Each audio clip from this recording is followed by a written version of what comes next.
to start off this interview, I think it's best for you to introduce yourself and what you do. Stephanie Gerard told me you are a psychic astrologer, but she made it clear to me that you can talk about many, many other things in that message she said to me to first tell me about you. So aside from psychic astrology, please let me know what else you can discuss. I'll jot it down here on my paper so I have some talking points to discuss throughout the rest of the show. I've gone through three near-death experiences, so I don't see the world the way everyone else does. I've been doing this for a long time. As far the second near-death experience when I was 17 is where everything really opened up, where people would ask me a question, I could look at them, and the video would show up right over their shoulder, and I could tell them exactly how it was going to play out. I've worked with the police. I've actually solved cases. I've also found bodies for them when they couldn't find them. I've done astrology since 1990. And now if I ask someone's birthday, it's like a key goes in the ignition and things just start flying all around them. But once I've asked their birthday, it's like I have permission to tell them. I always ask if I have the permission to tell them if they have an interest. And I've been doing this ever since. So that kind of gives you a background on me. I'm very involved with the arts. I'm in theater. I'm currently in my third movie. I've done 2 episodes of a TV series that hasn't been put out there yet, but they're shopping it. My artwork is all over the United States, including I did a show in New York in May 3 years ago. I think that kind of gives you a general point of who I am. I was a stockbroker for 22 years. I'm kind of gone from one sector to the next over and over. I don't like to get bored, so I'm constantly doing something, if that makes sense. And I enjoy helping people, especially when they're stuck.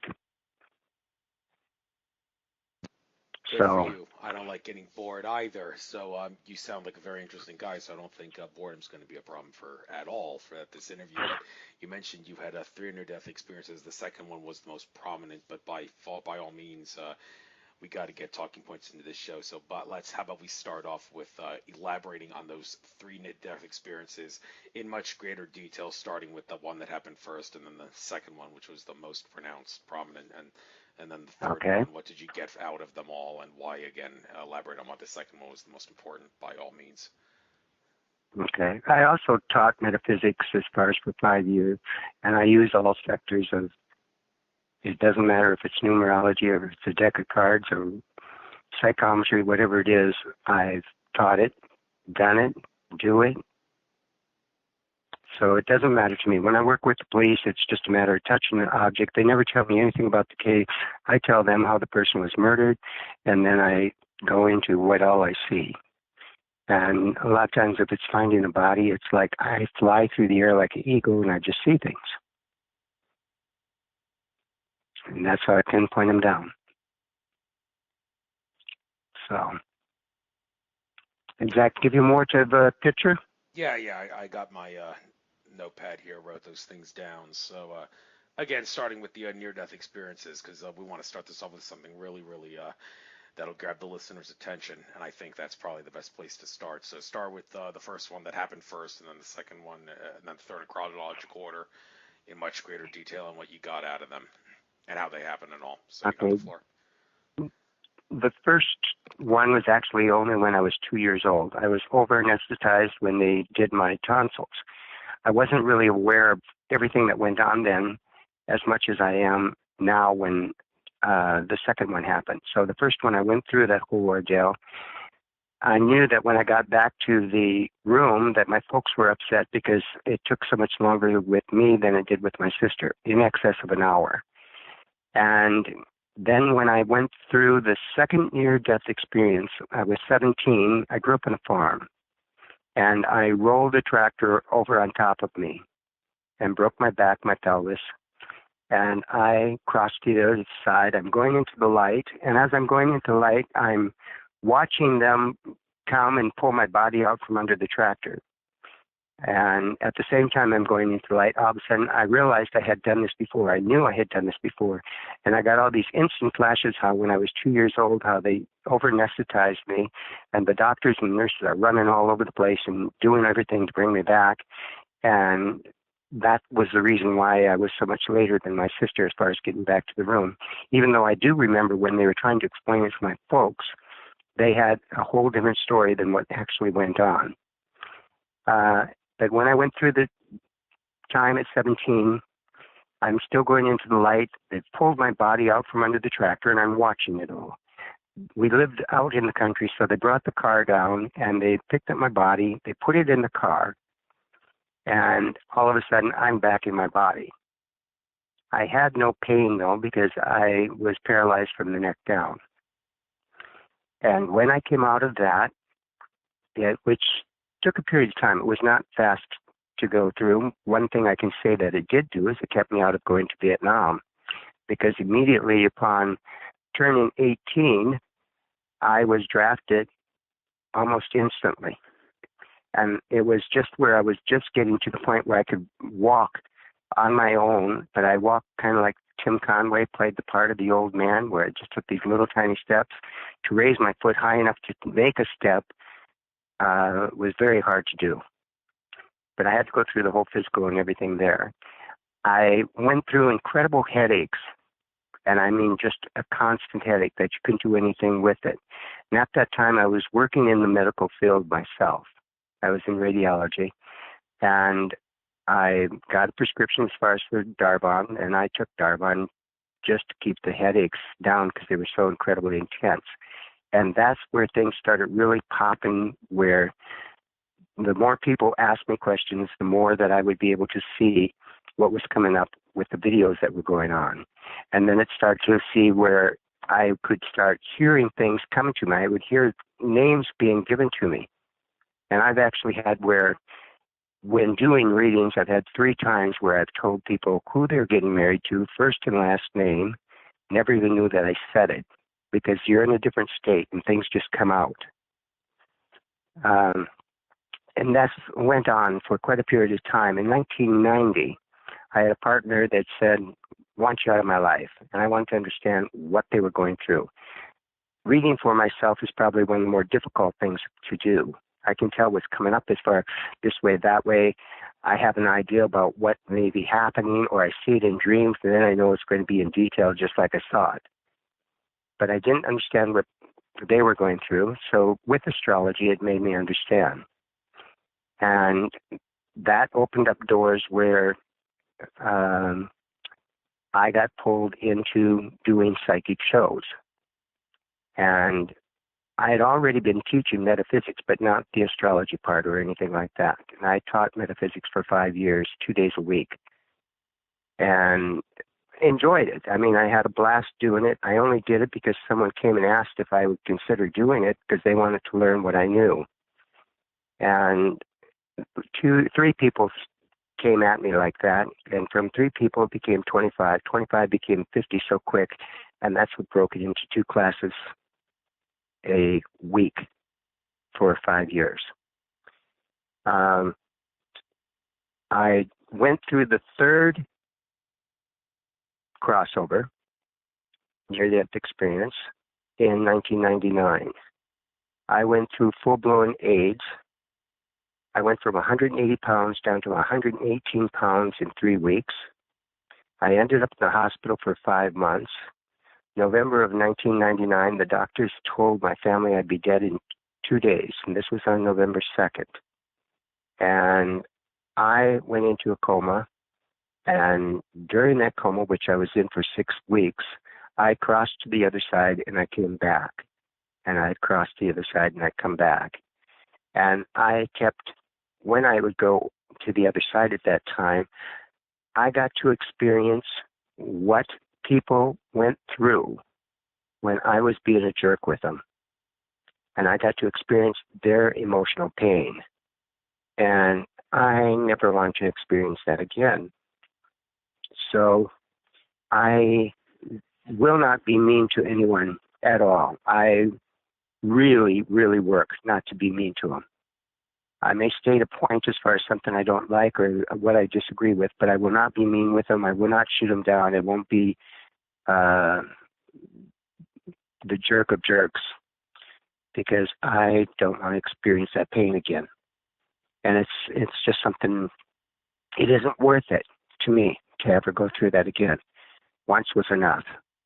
And I got to see everyone. I mean, it wasn't like I got to just see one person. I got to go through every single person that I was ever nasty with. And that just, it released things and put things behind me, so I came out with a different perspective. And when I came out of that one, things opened up that much more beyond.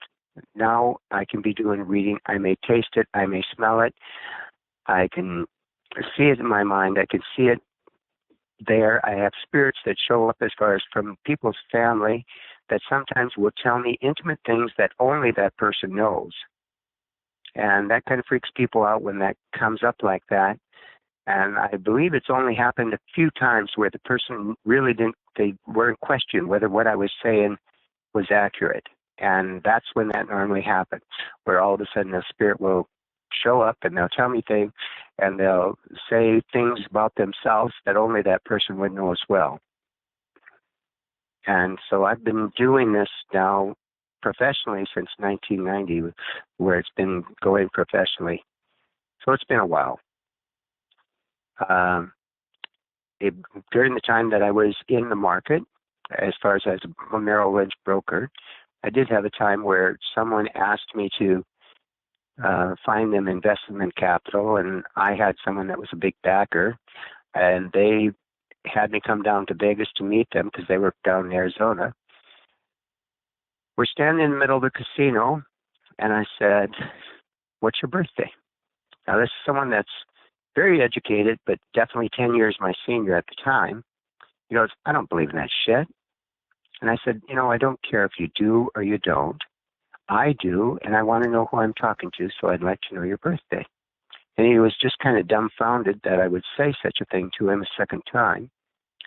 And so I said, "Listen, with my setup, my charts, astrologically, I don't go looking for celebrities. They come to me. If I'm in a place where they are, they will come to me." And I no more and said it. Joey Bishop's walking by, and he goes, Doug, do you remember meeting me? I'm Joe Bishop. Do you remember meeting me? Joey Bishop. And this guy's mouth drops open. He's just kind of dumbfounded that this is happening. It almost looked like it was a setup because it was so funny. I just said that, and there Joey Bishop was, and I had met him before. But this is how it always is. If I'm in that environment where they're going to be a celebrity, they will come to me. I've met lots of them. I've read for lots of them. I have clients they come from different countries. I just had someone over here from England. I've had where 25 came in from Japan. They came here more a tour to do things, but I was part of their agenda of what they wanted to do. And when names come to me, when I was reading for some of these people, the names were not what I would even know what the name was. It would come out like it's an Ishoshi. It would be a strange name, but every time they said, "Yes, I know that person." And so it just comes through. And even if I don't know what I'm saying, it always seems to come through that way. So that gives you more of an idea of what I've done and where I've been. I just found out this last year that on doing a guy came up to me on the fairgrounds, the state fair, and told me that he knew me. And I said, "Well, where do you think you know me from?" And he goes, "You're the psychic. You're on the TV show. And my cousin was murdered in a murder case that was unsolved, and they couldn't solve it. You're the one that solved it." And I said, "Well, I'm not aware that I solved anything." And he goes, "Well, you did. You're the one that said they need to go back to the gray car. There's a fingerprint on the backside of the steering wheel that has been missed. And when they went back there, it was her blood, but his fingerprint. And he was sitting in the audience at that time. So he had to be squirming, wanting to get that fingerprint out of there, but there was no way he could get it because it was all impounded. And I've had other cases where people were murdered where I to describe the person in detail that did the murder, what they look like, everything about them. It just comes out. So I've done that kind of work on a regular basis when needed. I'm very open to it if they want me. So that gives you an idea. Otherwise, I'm just a normal person. Well, That what makes is sense? yeah, yeah. I'm always going to be on mute whenever you're talking, just but then again, what is normal? Look up the word normal, and David Icke pointed this out in his book, The Perception Deception. Look up the word normal in Webster's dictionary. You'll notice that like definition 1 and definition 3, I think, flat out contradict each other. So who can make a claim that what normal is when the definitions that we're led to believe are the true definitions flat out contradict each other? So, but whatever the case may be, you're entitled to call yourself normal if you feel that is a appropriate term. So, that being said, I guess you work with police. What are you, snitch? You know, snitches end up in I ditches. No, have just kidding. done, Just screwing with you. So, you are the psychic kind of police helper. Is that right? yes. Yes. I talked about this with Stephanie when she said she did the same thing, and she said that. Well, I want to ask you the same question I asked her. It's a tough question to ask, but I always got to ask this whenever I have a psychic who's worked with police. How do you go about this the right way to make sure that you don't make the police think that you are in on the crime? Because there are some police who are so left-brained and closed-minded, the moment you try to help solve a case for them by being psychic to determine the location of a body or whatever you're doing, they're automatically going to suspect you're the one that did it because they don't believe that your powers are genuine powers. So how do you avoid that? Generally, it's the family that comes to me first. The family will come to me first as far as to see what I can pick up. Like I've had where someone drowned and they couldn't find the body, and that was a whole different scenario. That was a case where I was doing a psychic showcase, which meant I was on stage, and objects just were given to me, and I touched them, and when I touched them, I'd do this little short mini reading for whoever I was reading for at that moment, whose object I was reading. Someone sent up a belt buckle, and I picked up the buckle, and I said, I love the energy of this person. They're incredibly sweet. They're beyond. And as soon as I said beyond, I said, this person is dead. Who gave me this? And this lady raised her hand and said that it was her son, that he had drowned in the river and they couldn't find the body. As soon as she said that, it was like I took off flying across the country. And I feel like when I do that, it's like I'm an eagle. I'm just watching things down below. And I saw the river. I saw the shape of the river and as it was. And as I'm seeing it, I'm drawing it out on a piece of paper. I put an X where this is. Then I look as far as what the roads are that come close to it and what's there. And I just map a little map out and handed it back to her. And it was like a week later, she came back and said the body was exactly where you put it on the map. And it was so easy because your drawing of that river matched the map. So that's where that kind of stuff started to start with. And word of mouth travels quickly, especially when you're doing a television show and you have a murder case in the show that's on, you don't have anything to do with it. You were just the psychic that they brought the case to. And I've worked on numerous cases on that kind of a platform where I've been on a TV show and they come up. I've done a lot of television shows. If that makes sense. And the police are more open when it's come from that kind of a point. It's not like they come to me directly. It's normally the family that comes to me more than not. So I've only had one case I've worked on where the police actually contacted another psychic friend, and we worked on that thing together. And actually, there's 3 of us that were working it, but we pinned it down right down to where the guy was ready to skip town if they didn't get on top of it. So there's no problem. I have never had any problems with the police themselves thinking I did something. I only just talk as far as when it comes through me. Yes, that answers your question? Yes. That's a good reply. The good way of going about it, I guess, to have someone else come to you. And I mean, there was this program I saw way back in the day. I think it was called like Strange but True or something about dead woman named Melanie Uribe. The police were looking for some person who didn't know they had psychic powers, had a vision, and found the body and told the police, and they gave her hell about it. So yeah, just I can see it. yeah, I can certainly imagine it. So, and she passed a lie detector test, but they couldn't believe she was telling the truth, so they said she lied anyway and put her in jail, which is pathetic to say the least. So, that being said, let's talk about something else that you do. Art is always a fascinating thing. Now, I'm not the artist that I used to be. When I was a kid, I seemed to like painting, but I didn't see it. Kind of went away, and I found other hobbies of sorts. But I don't know. Part of me wants to go back to art, but there's so many other things to do. But anyhow, you says you began painting watercolors in January 2003 for Seattle area art show in 2003, and the second one in May 2004. You say, I like to paint with bright colors that make people happy. I feel there's enough gloom in the world, so I try to give a little brightness in my paintings. Well, that's very kind and sweet of you. Most of your paintings have a spiritual blend to them, so be sure to look for it. You do have a gallery here, and quite a few pictures. 2 pages worth. The one on the front looks like three women in one painting. Why is that one the one that to like put on the front? Anything significant about that one? Like your Mona Lisa or something? Well, the things that I paint just come out of my head. But you always see, it seems like there's always three girls that will be walking around someplace, and there'll be one big girl that may be sweet as can be, and she'll always have a crucifix on, and her hair seems to always be bleached blonde, that she's leading these other two that are so made up with makeup they look like they should be working the street.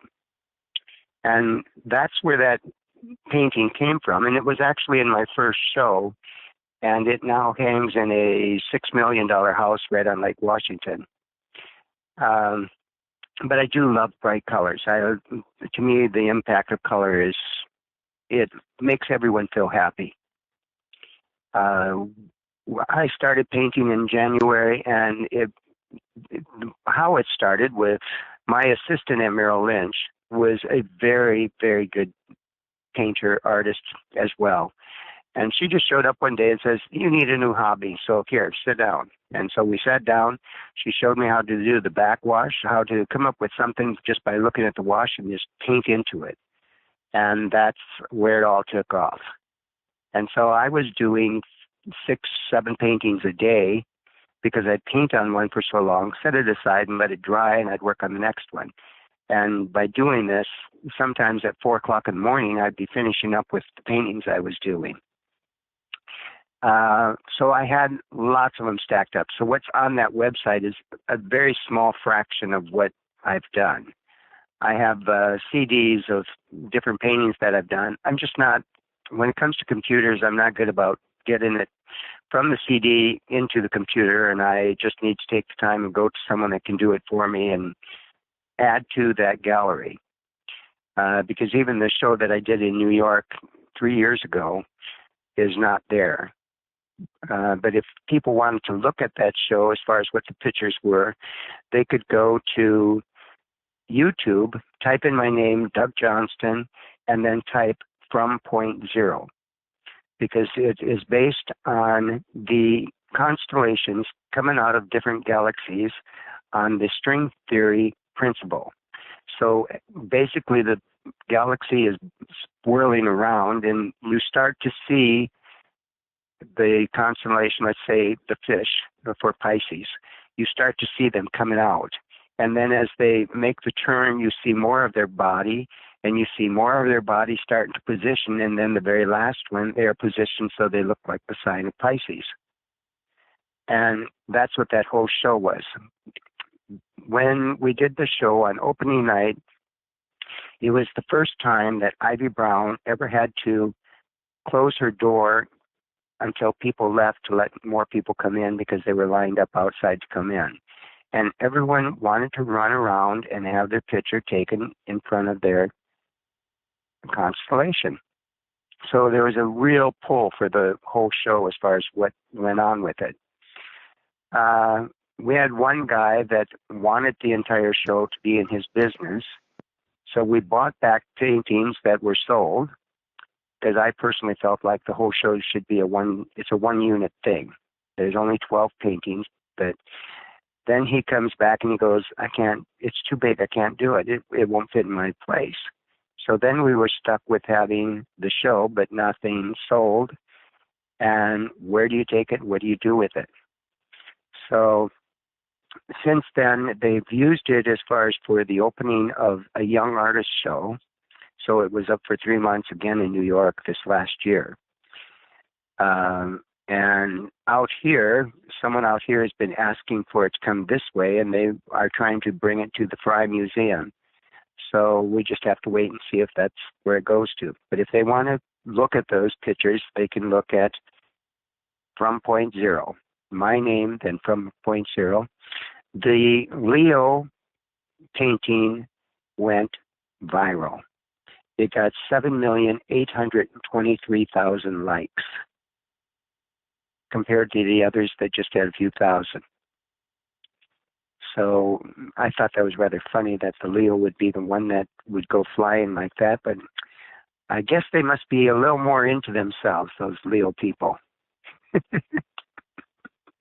So that's the only way I could say that it would go so viral. But it was very surprising to see it go like that. I wasn't expecting anything like that. But it was a fun show to do. The other shows that I've done, and I've sold paintings as far as in different little coffee shops that way. But I also, if kids have come to me and asked if I would donate things, and not just kids, but different functions, if they asked for me to donate, I always opened it up and told them they could take whatever they wanted to take.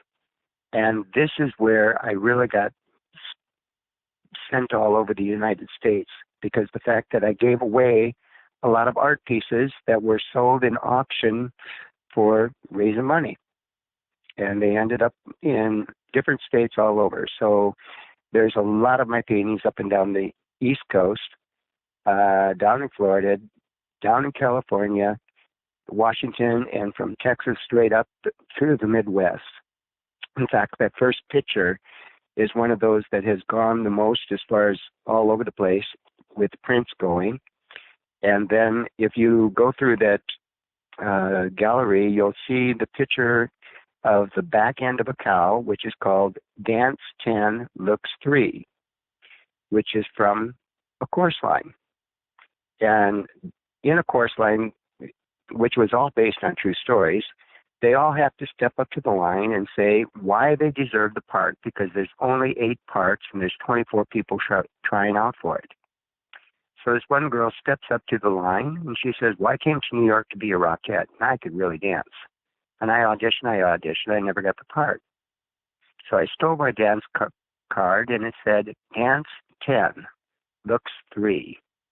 And she goes, well, that's not going to do it. I'm still dancing for my own enjoyment. I'm dancing on unemployment. So I booked myself with a doctor down at 5th Park Avenue, did the nose and all that goes with it. Suddenly I'm getting national tours. Tits and ass don't get you class unless they're yours. So I painted the back end of the cow and called it Dance 10 Looks 3. When it came up in the show, the people fought over it as to who was the first one there to buy it. But I have sold more prints of that particular painting than anything that I've ever painted. They just seem to keep going and going and going. So it's interesting to see how different things hit people and what they like. And sometimes the title of the painting can make a tremendous amount of difference, if that makes sense, because it captures their imagination by what you did it for and what the point of it was. Make sense? Oh, indeed. And I got to ask you, what is art to you? Because seems like a definition of art is so hard to come up with. I remember in ninth grade art class, teacher asked us, what is your definition of art? Everybody figure one out, and it seemed like nobody could think of something. So how do you define it? Well, if you came to my place, you would wonder what my tastes are, because I have just about everything that you can imagine, from very realistic to very abstract. I definitely like things that look like they are more artsy, and the more that it looks like if a 5 or 6 year old painted it, the more I like it. In fact, I have bought paintings from kids. Some of my favorite paintings have been where a gallery has opened up their gallery and brought in kids' painting and allowed them to sell them. And these kids are so excited when you buy their artwork. So I like to encourage kids to allow their imagination to go. In fact, this just happened not too long ago. I was in a restaurant, and this little girl was coloring away. And as I come walking past her, I stopped and I said, "How come you got all the colors and I didn't get any?"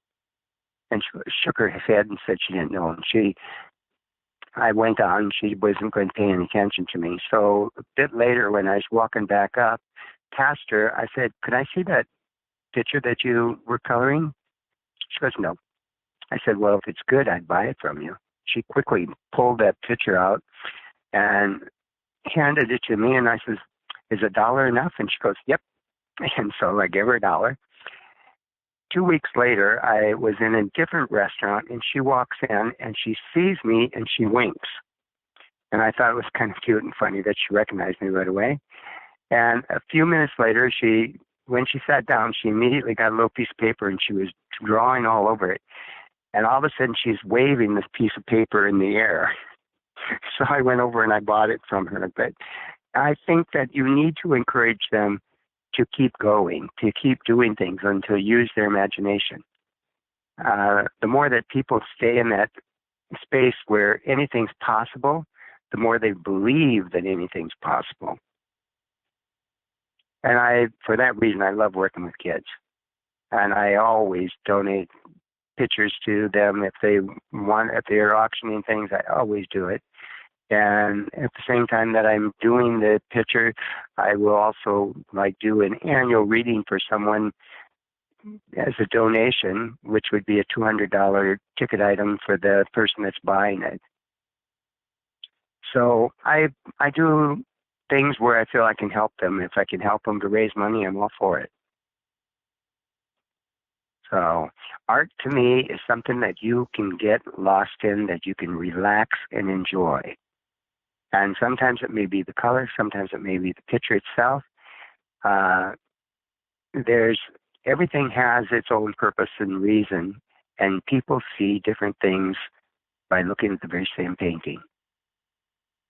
I have an abstract that was given to me by an artist that is no longer alive, that I got in 1981. He painted it in 78, and it's very abstract.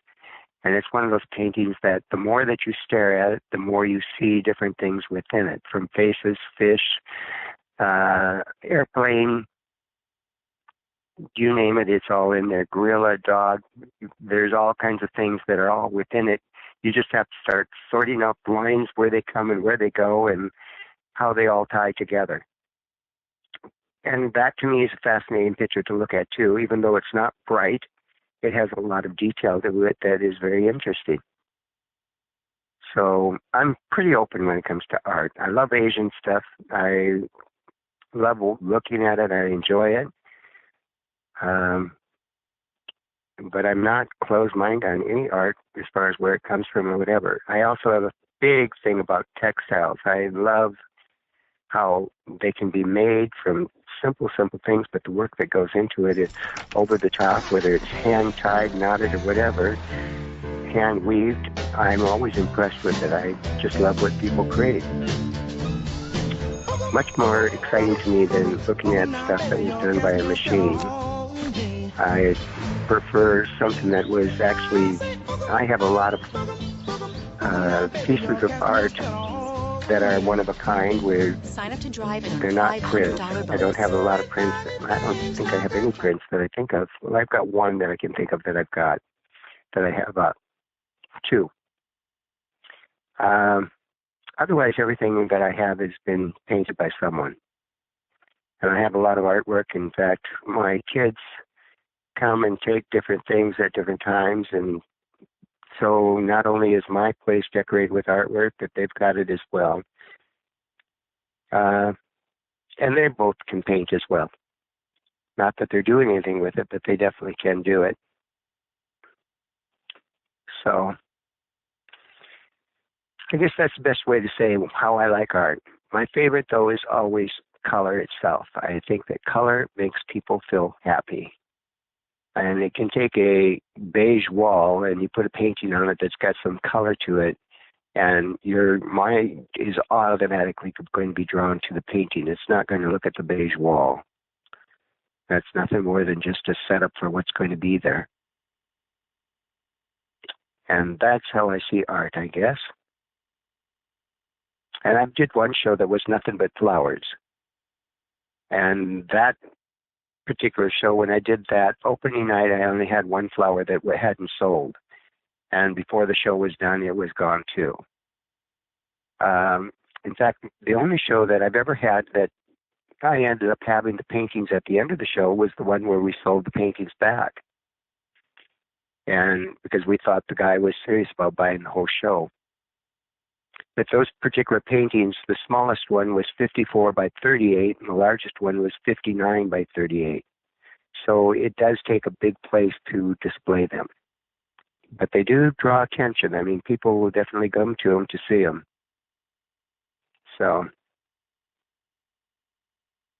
does that make sense to you? Yes, and in regards to colors, every color has a different purpose. I am a fan of the work of Elizabeth Harper from the UK, who's seems to be an expert of sorts in regards to what colors you should wear if you wanted to X, and what colors you should not wear if you're planning to do Y, and all that. And I'm kind of trying to wrestle that, though, with some other color coding things that I follow, including what color is the best color to wear based on the numerological significance of your day. I mean, I got to wrestle that with the Elizabeth Harper's protocol of what color to wear or not wear if you're planning to do something. Now, when it comes to colors in art and people viewing the art, could you maybe give a nice little rundown of all the 7 colors of the rainbow spectrum, and also the colors black and white and gray, for that matter, in regards to explaining what you, from your experience, each color causes people to do or feel what? Can you elaborate on that for each color? Well, when you start talking about color and how it affects people, I did direct sales. I started in 1980. I did it to 1987 when I became a broker at Merrill Lynch. But in direct sales, when you're out in public and you're knocking on doors to meet people, you have to stand out different than the rest of the crowd, and you have to have something that's going on. Wearing a light pink shirt, people will buy their attention much quicker than any other color. And I've worked with this, I've worked with it very well and found that it definitely had a lot of impact. And my best day of just knocking on doors back in 1983 was $38,000 in commission one day. And I was selling life insurance, which is not an easy product to sell. You have to really know everything about it and what you're going to do with it and why it's going to be of value to them, if that makes sense. So I love doing sales, but I do know that color make a big impact there. And at the same time that I wore this light pink shirt, I always wore black horn rim glasses, because people trust people with glasses before they will without. And the simple black, as far as people see, is someone that's very studious. And so I paid $75 for these glasses back in 1980, and they were just fake. There was just glass in them. There wasn't anything to it. So the impact is what I was looking for and what I worked with. And then when I would be talking with people, sitting down with them, the glasses became a prop. And by taking those glasses off and making a point about something with the glasses, it had a bigger impact than if I was just pointing my finger and talking to them. So I know that there's a lot that goes on as far with the brain, talking with color, and when you are out in the public trying to make a statement. A tie can make a big difference. The tighter the pattern in the tie is, the more business you come across. And when you get it too flowery and too bold and too big, the more relaxed the people are going to feel around you. So I have a huge collection of ties that I always wore, but I wore them according to what I felt I had to have with the people that I was going to be working with that day. Because if I had people that were also big business people that I was going to deal with, I would wear a power tie. And everything that I wore would always be coordinated so that if I had on a brown belt, I had on brown shoes. If I had a black belt, I had black shoes, but they all went together. You do one little thing out of what would actually look right, and people feel that you're not in the picture. I went through a seminar back in 1983 with Robert Ponte. Robert Ponte wrote Dressing to Win. And the impact of that changed my world. I ended up after the class, I paid him to go out and dress me, to buy the clothes that I should be wearing when I go out in business. And that year, I was on track to make $40,000. And this was in October. And I went out and I bought all the clothes that he told me to buy, way over what I could really afford to do, but I did it because I felt I needed to do it. And that was October that year, right after I had this and had all the clothes and paid $1,500 for a suit. I don't remember what I paid for the custom-made shirts. Are you just going to stand here all night? That's the day. That's where I had the $38,000 day, and I broke $100,000 that year. And from there on, I got so that I could do $100,000 just about every 3 months. So I've made big money, which to me is nothing more than an energy. It doesn't really matter what you make or what you do. If the key is, if you're not having fun, get out of it. Because I do believe that you've got to enjoy what you're doing. You've got to enjoy how you are helping people. You can't just be doing it because you're making money for yourself. That doesn't fly. And I've had too many times where I've did sell life insurance, and before I got the policy out there, the person that the policy was written on had already been killed. So I've experienced that enough times that I had a discipline about it, and I wasn't afraid to talk about it. Whenever you're dealing with the blues are always very, very relaxing. The simplest way. There's a coolness with them. Unless you're going with a real bright cobalt blue, which will be more of a statement, almost like if you're going to put the purple and a real cobalt blue have a royalty factor that go with them. And they're used over and over as far as if you go back in time and look at different kings and queens, how they would use these incredible bright colors to work for their behalf. In fact, I believe that to sign something in purple is something that only the Queen of England is supposed to be able to do, which I thought was kind of funny. Yellows, they're just, to me, they're like a ray of sunshine. And I did a art show that was just nothing but sunflowers. So the whole show was nothing but yellow. Jack? And that show went rather fast too. I didn't realize that so many people love sunflowers. And they were all different. I mean, Alexa, it just looked like it could be a field of sunflower with different ones bent this way, that way, whatever. But it definitely went fast. Amazon Music, the simplest But way I to do listen feel to the that music you yellow love. brings New that customers start your sunshine 30-day feeling right free into trial your at home. AmazonMusic.com. You Renews almost automatically, feel like cancel you've got anytime. it going on in your place because of that big pop of yellow coming off of something. Green to me is always taking me back into nature and making me just relax. I can look at a painting that is nothing but florals, or I shouldn't say more foliage than anything else, and just kind of get lost into it. Because that's how, when I'm out in nature and just walking around, I'm just observing everything that's there and what's going on, and if there's animals moving around or whatever. The other colors, to me, your primary colors all have the big impact. Red, now I'm going to, because I just said red, and this, I have to stop for a second. When I was a broker at Merrill Lynch, if someone called me and asked me about a stock, the minute they asked me about the stock, whatever color vibrated out in front of me, and with me, when I say vibrate out in front of me, I just see colors flashing past me. That was a determining factor whether or not it was a stock they should go with or not bother. And if I saw red or black, it was a no-go. And I would definitely discourage them from buying the stock. If I saw pink or if I saw green, I always encouraged them. And that's how that worked with me in the market. I was at Merrill Lynch for 9.5 years. My clients averaged 55% per year. And a lot of times if I was sitting at the computer and the ticker tape's going across the bottom, if all of a sudden I looked down and I saw a stock going across on that ticker tape that almost looked like it was being illuminated, it would come off the screen. It was so much brighter than the others. I knew it was something I had to pay attention to. And that's how a lot of my stock tips came out, was because of that.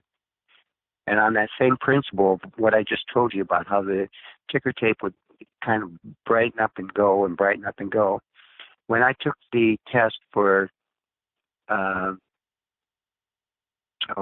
it just went right out of my head where I was going with this. Mensa, the test for Mensa. I took the test. I only had 2 questions wrong. It wasn't that I knew the answers. When I was going through the test, it's a multiple choice. If I didn't know where it was, I'd sit there and just watch it. And all of a sudden, the answer just started vibrating, and I'd mark it. And that's how I went through that test, which I thought was kind of funny. I don't claim that I'm all that smart about it. I just thought it was funny that they kind of vibrated, and I could see them.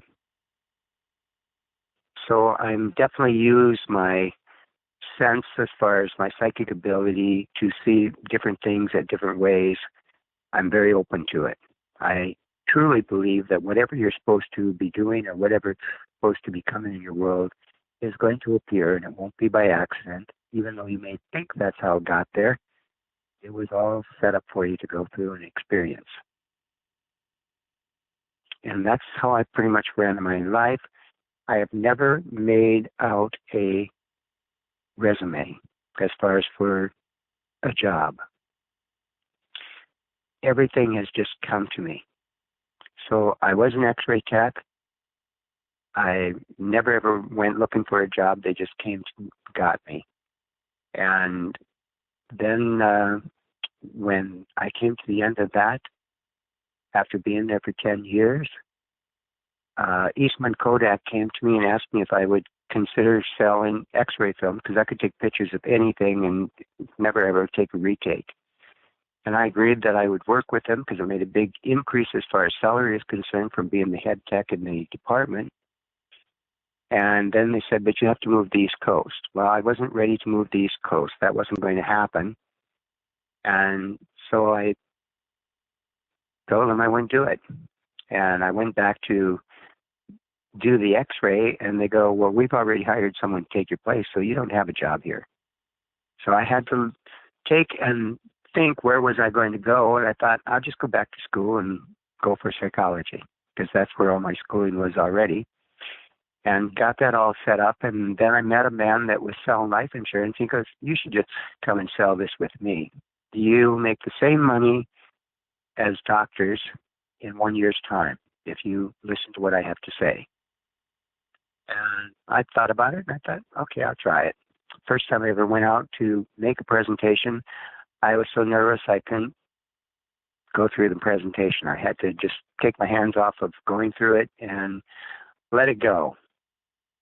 And I told him I couldn't do it. I wasn't cut out. I'm not cut out to do this, because I was very, very shy. I had a hard time looking a person in the eye and talking to them.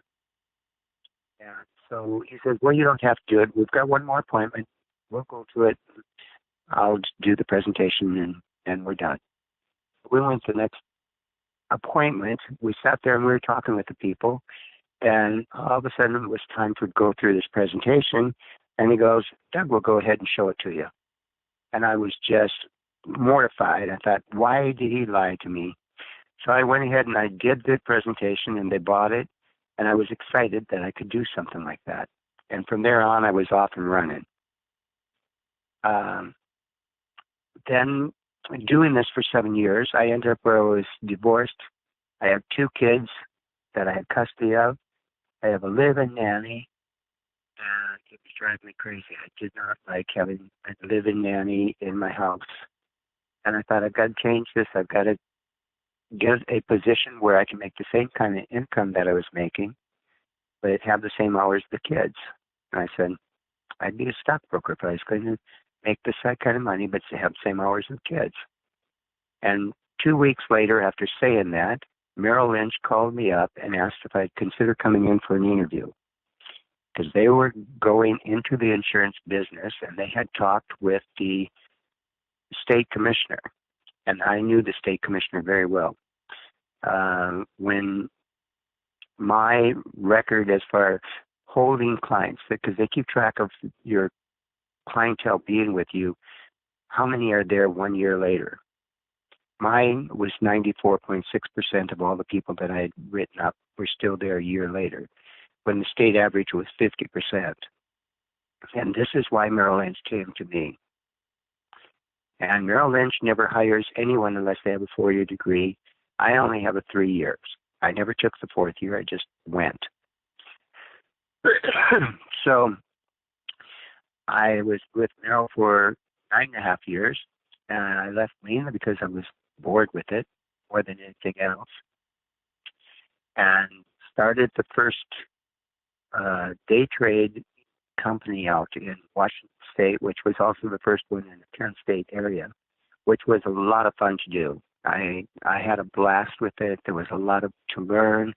I had to be the principal of the company as well, and that was delightful, other than the fact that I had someone that I was partners with that did not understand the margin calls and everything about them, and how you are on the line if you have someone that is way out with a margin call. And we had someone that was way out, and I said, they have to sell. They can't hold this overnight. They can't hold it over the weekend. And she thought I was being mean to the customer. Well, come Monday, the company we did everything was extremely upset that here they have this negative on their books of a couple 100,000, and we were on the line, and she didn't realize it, even though I told her we were on the line. I decided I just couldn't do it with her. So I told her if she wanted the whole company, she could just do it and go for it. And from there, I started teaching SEC rules and regulations for people that were going to take the test. And I just did one thing after another. I've done a lot of different things at different times. I've even helped out a friend who had a flower shop where I would go in and work in the flower shop and make the bouquets for him. It's all art. And it was all fun. And I just did whatever hit my fancy. I've spent a lot of times doing volunteer work. I was a broker as far as for 22 years. That was the longest thing that I ever did. But I never went looking for any position ever, and I've never made a resume. I truly believe in the power of the word. And I did travel around the United States for 5 years, speaking on the power of the word. Clean up your language, clean up your thoughts. Because people don't get that what they think becomes their thought becomes their word becomes their action becomes their life. Their life is their responsibility. Where do they want to take it? And I'm sure that you've heard many people say, this dessert is to die for. And because they love that dessert, they eat it all the time. The next thing you hear from them is, I got cancer. I don't know how I got it, but I got cancer. Well, I know how they got it because they ate the dessert. They said it was to die for. And people don't get that they're creating their own universe. They're the Lord and the Master, the creator of their own universe. No one else is doing it for them. But I truly believe in the power of that impact. Back in 1981, I did my first metaphysics class. And during that metaphysics class, it was where I learned the power of the word. And so I made a bucket list of 367 things I wanted to accomplish in my lifetime, including meeting different authors that I really enjoyed. In 2 years' time, I had gone through pretty much everything on that list. In fact, the only thing that I didn't do on that list was to meet Norman Vincent Peale. In 1983, I was in Madison, Wisconsin showing cows. I own cows, and I still show cows on a regular basis. But I was showing cows back in Madison, and I just got this incredible bug that I had to go home that day, which was a day earlier than when I was going to fly home. But I didn't know what it was, but I went with it. So I jumped the flight, got to Minneapolis. I'm sitting there waiting for my plane to come in that I'm going to fly out to Seattle on. And off the plane walks W. Clement Stone. He was on my list of I have met W. Clement Stone. So I got up when I saw him, walked over and introduced myself, and told him that he was on my bucket list of things to do and how I had written this whole thing out. And he loved it. And I told him Norman Vincent Peale was on my list too. And he goes, well, you're in the right place. Norman missed the flight. He was supposed to be the keynote speaker tonight, and I just came to introduce him. But now I'm going to have to do the whole thing. But he took me aside and sat with me for the next hour until my flight was ready to leave. He didn't leave until I went to get on the plane. When I boarded, then he took off. And I'm sure he had other things he could have been doing, but I really got a one-on-one with W. Clement Stone. And for people that don't know who he is the co-author of Think and Grow Rich, the author of Little Hinges Open Big Doors, and numerous other books that I enjoy. But that impact of what he did for me was over the top. I mean, I had it just hammered in my head big time as far as everything he had to say. And one of the things he stressed was never give your power away. Never be mean. Don't give your power away, though. So when I was doing sales, and I was selling insurance at the time, and for people that don't know W. Clement Stone, he was the sole owner of a combined insurance company. And in 1983, he was making $85 million a year. But I loved long driveways because they seemed to write bigger checks. So I was up in Port Angeles. I went down this long driveway. I knocked on the door. The lady opened the door, read me up one side, down the other side, slammed the door in my face. I never said my name or anything. So I'm walking off the stairs, and I'm headed to my car, and all of a sudden I hear W. Clement Stone say, never give up your power. If you give up your power, you give it up for the rest of that day and weeks. So I thought I'd love to do something about this. So I walked to the back door of this house, and I knocked on that back door. And she comes to the back door. She opens that door. It flies open. And before she could say anything, I said, lady, whatever you do, don't ever knock on the front door of this house, because the woman that answers your front door is one of the rudest, crudest bitches I've ever met. She goes, who the hell are you, and what are you selling? And I told her, she goes, oh, my God, I've been waiting to meet you. You've taken so many of my clients. And we became friends, which is an interesting story, but a funny one, too. But I didn't say that it was her that was the rude, crude bitch. I said the lady that answered her front door was. So, taking back your power. But I do feel that people need to learn how to talk. Now, back in 1990, and this was during the time where I was teaching the metaphysics classes, I had a young guy that wanted to start up a photography business. And he needed all this equipment. So I said, how much does the equipment cost? How much is the studio going to cost to set up? And your bills. You come back with that figure and tell me what the figure is. So he comes back and he says, I need $23,000. I said, okay, then let's get it done. I said, you sit down right here and you write, I have $23,000 to buy the photo equipment, open the studio, and pay my bills. He did it. He looked up at me and he goes, now what? I says, you're done. And he goes, yeah, but I said, there's no yeah buts. You're done. You just did it. And so I get up and I walk away.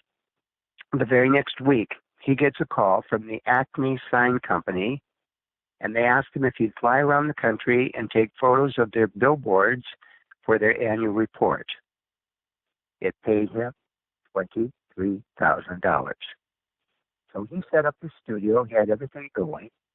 Stephen King comes to Seattle to film Rose Red. He's looking for a still life photographer, and he calls Jimmy Malecki. He shows up, does the photography for that show. Those two become best of friends. Since then, he has done lots of photography for other shows, including TV shows. He's currently the official photographer for the Olympic team of Australia. He's also, right at this moment, because I know him very well, he's filming the tourist attractions of Australia, video and still life.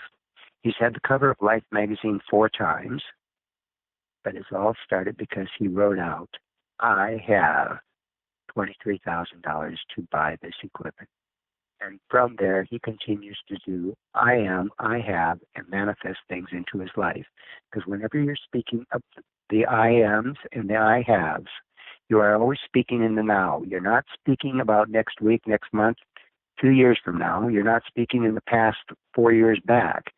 It's always in the now. And that's where the magic happens. Once you write it out, you have crystallized your thinking, and the universe is going to bring it to you. So you might as well get ready. It will always seem like you're pulled to do something different than what you planned on doing that day, but it will open up the door for you to do what you need to do to follow up on whatever you have on that list. So that's one of the things that I've used big time. I also, when I was in the hospital and I had the full-blown AIDS, I started saying, I accept 100% control of my body. It is my right. It is my divine inheritance. All negative energy, entities, and elements go with love. And that was my mantra that was running in my head constantly. I would just keep saying it over and over and over because I understand that anything you embrace with love, you win.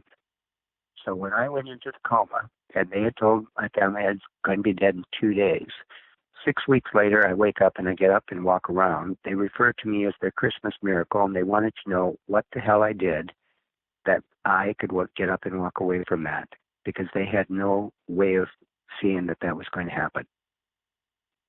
And I know that the mantra and doing the work with the mantra is a big key part of that, because you create your reality by what you're saying.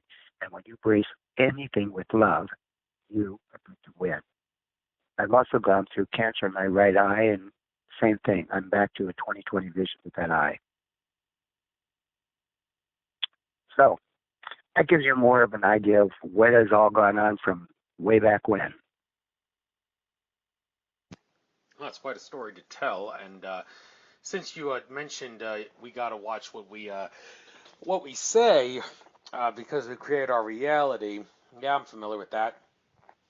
Carrie Samuels, in her working with the archangels, has talked about that prominently.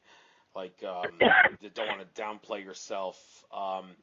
But then again, some people say it's not a bad feeling to be humble, because if you're humble, then you're making sure that nobody is better than you, which can't possibly be a bad thing. So how do you have an attitude of nobody is better than me because we're all infinite consciousness, if you will, but yet not downplay yourself? How do you draw the balance, if you know what I mean? I don't think of myself as no one's better than me. I don't go to that space. I believe that everyone, to me, let's go back, as far as when the film Avatar came out, and they're sitting around that tree, and it shows the unity of all connectedness. that to me was one of the most powerful things that they've ever had in a film, because that's how I see people. I see people as, if they're in front of me, then there's got to be a mirror image that is within myself as to why they would be there. And if there's something that I don't like about that person, I know that that is in me as well. So I have to take and see what that's all about and address that issue. I think that everyone is there for a purpose, and we're all connected so well that the more that you can embrace every single one for whoever they are. And I always tell people, especially those that have such low self-esteem, and I've talked to an awful lot of them, and I've been there myself, so I know what it's like to be in that space. I will always tell them that they're an endangered species, that they've got to get a grip on the fact that they are the only one in the world like them. There is no one else there that even comes close to who they are. And because of that, they have to embrace themselves with love. And if I have someone that really is, let's say that they feel that they're an ugly person, because I felt that I was the ugliest person in the world, and I didn't have any question about it. I was convinced I was. And it didn't come out change until I took that class with Robert Fonte. Robert changed my world. He did a thing with, the people had to be on stage and they have to dress in a casual, smart outfit to go into like a ritzy hotel. Then they had to change their clothes into a business outfit. Then they had to change into an evening outfit. So he's got all the guys on stage, and there was 85 people in the class. Most of them were men because businesses sent the people. Our company sent us. There's 5 of us that went to that at the company's expense. And first, he goes through the guys. He categorized them as the couch potatoes, the sharp and hunky, and the distinguished and elegant. 3 categories for men. And he went through all these couch potato guys. Then he goes through the sharp and hunky guys. Then he does the distinguished and elegant guys. Then I am the only one left on the stage. And I did not like being there at all. And he goes, how many can tell me where this guy fits? And they put me in this category, that category, and everywhere else. And finally he says, the reason that you can't get it is this guy doesn't like himself at all. How many of you think that he's a good-looking man? And they all applauded. And I just wanted to get away from him. I just did not want to be there. So he says, first off, we're going to take this coat because it looks like he stole it from the Baptist minister when he went out the back door of the church. And he threw it across the floor. And he says, now, if you look at his body, there's something here that just jumps out at you, and I'm going to show you. And he turned me around. And at this time, I was a dancer. I was doing ballet, jazz, Afro-Cuban jazz, and I had done it for 10 years. And I danced 6 hours every day. So when I go into anything, I put myself into it big time. And he grabbed a hold of the crotch of my pants and pulled it up tight, and he's got the most perfect bubble butt of anyone I've ever seen in my life. How many of you agree with that? And they all applauded and everything. I just wanted to get away from him. He goes, but if he continues to wear these pants, they're polyester, they're going to shrink his balls. The only one that should wear polyester pants are the people that are trying to preserve their body after they're dead. And then he went on and said, he is the only male that I have that is a true combination. He's got the sharp and hunky body. He doesn't know how to dress. He doesn't wear the clothes right. But he is distinguished and elegant in every movement that he makes. So he's got a whole different thing going on here. Just watch how he moves. He is fluid when he walks. And that whole thing turned my world around, because at that time, my self-esteem of who I was not high. I knew I could do work. I worked hard to get everything that I accomplished. I wasn't afraid to work. But accepting myself as far who I was, that was a real hard thing. And seeing myself as good looking was out of the question. I was convinced that my wife, who was a very, very beautiful woman, she looked so much like Marie Osmond that when we were in Hawaii, people were convinced it was her. And when she signed her name, they'd say, it's just a cover-up. She doesn't want people to know it's her. But I figured she married me because of the fact that I had money. And that was where my head was. That's how I saw myself, that I could make money, I could do the work, I could make it happen. So to get over that, low self-esteem was a biggie. And he definitely helped me get out of that space. And I've had people come to me for reading that have zero, and I do mean zero, belief system that they are good looking. They can't see it. They don't understand it. They may be overweight or something like that. That doesn't mean that they're not beautiful. Beauty comes from within. It isn't just the outside, what you see in the picture. And what's on the outside is always going to age. It may not be as beautiful to the eye when you first see it later on, but that doesn't change who that person is. So I simply, with those people, will always say, do you think that I'm a good-looking man? And I've yet to say anyone say no. They always say, yes, you're very good-looking. And I said, well, if you think that I'm very good-looking, how could you be sitting in front of me if you're not good-looking? Because you are always going to be attracted to people that you are like. It's always going to be there.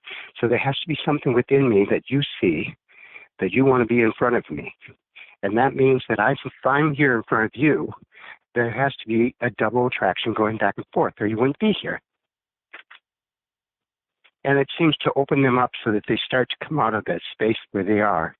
And the more that I talk with them, you can just see the beauty of them start to lighten up.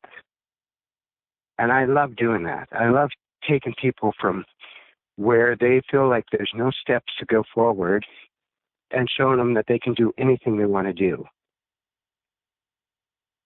That to me is an excitement.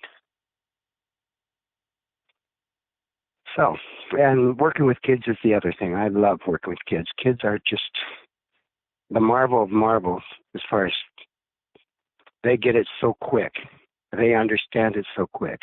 And they're not afraid to tell you that, yeah, they know they're cute. And I think it's adorable. I love it. Because I know that as they get older, there'll be all kinds of things will be put in front of them that is going to shoot them down, knock them down this way or that. So, that's answer questions for you there? Oh, yeah, pretty much. And I guess we'll now talk about some of the other things you specialize in. Astrology, you are into astrology. First of all, is it tropical Western astrology or sidereal astrology that you follow, or both? And if so, if you don't follow both, it's tropical.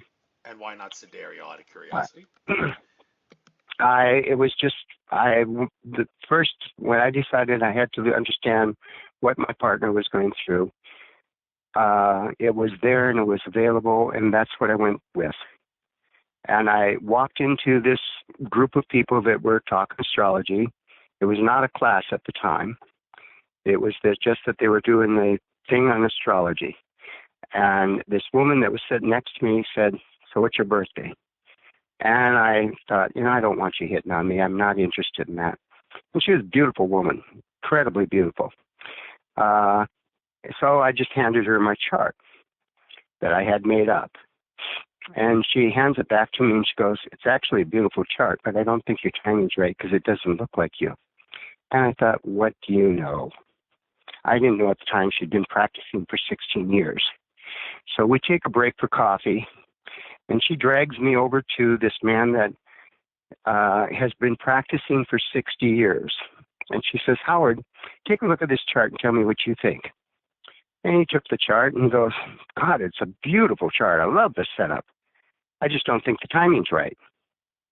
And she goes, that's what I said too. He goes, yeah, it looks like it's about, real early Leo rising to me. She goes, I told him that. I told him he looked like he was 3 degrees. And I thought, whatever. Well, It was probably a month later. I was making charts out for my kids, and I found the card that came out of my crib when I was born that said I was born at 8:42 in the morning instead of 8:10, which made me 3 degrees Leo rising. And then for an astrologer to take my chart and they'd go, oh, well, according to this day, you better look at this, this, this. And it was just like that. Things, they'd say it, I'd see it. And I was hooked big time. And the gal that originally talked with me became my instructor, and she hand-fed me books to read. And every day she would test me on them. And on weekends, we'd go out to meet for breakfast, and we'd be sitting there, and she had these astro dice, and she'd say, roll these dice and then tell me what you see about that person over there. And in doing that, I learned astrology very fast because she put me on the spot. She'd get up and walk over to the person and say, this guy thinks he's psychic, and he says you're this, this, this, this. Is that true? And so I got very, very good at doing astrology dice, and I learned very quickly how astrology works. And I still read constantly today.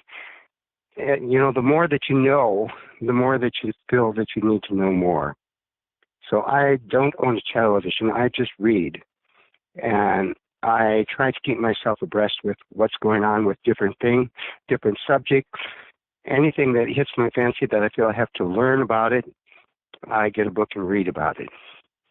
And that's kind of the way I do things. But astrology, I do feel it's very magical as far as how, as the planets make their transits over the top of your planet, how you're going to respond.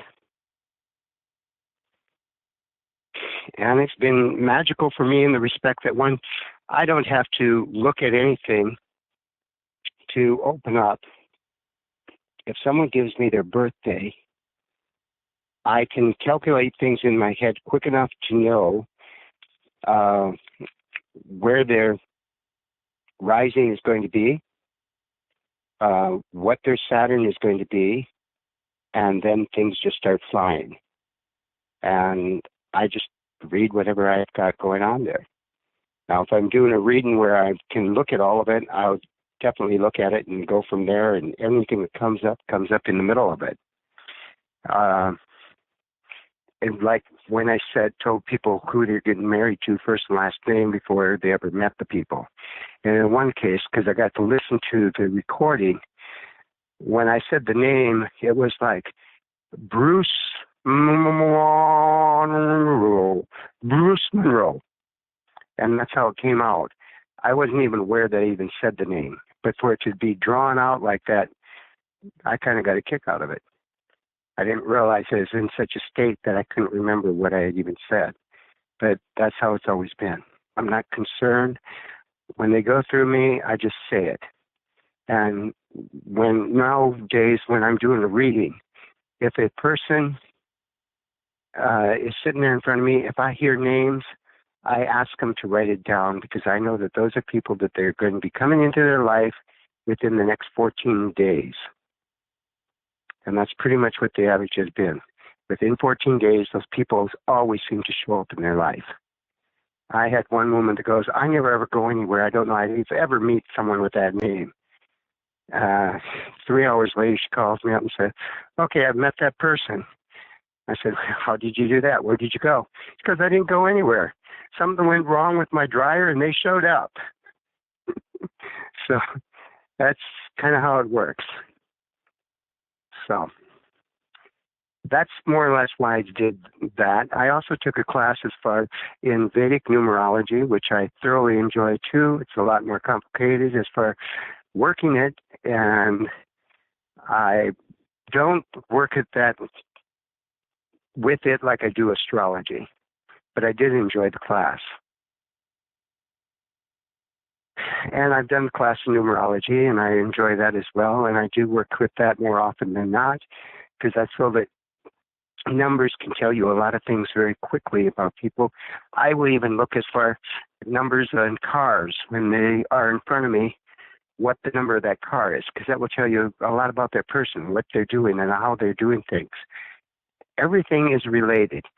If you are in a setting where you have people sitting in chairs and someone shows up at that meeting and they're coming in a little late and there's different chairs that are open, if they're not comfortable with who is sitting behind them, they will not sit in those chairs. They will go to the back of the wall and stand against the back of the wall rather than sit down in a chair.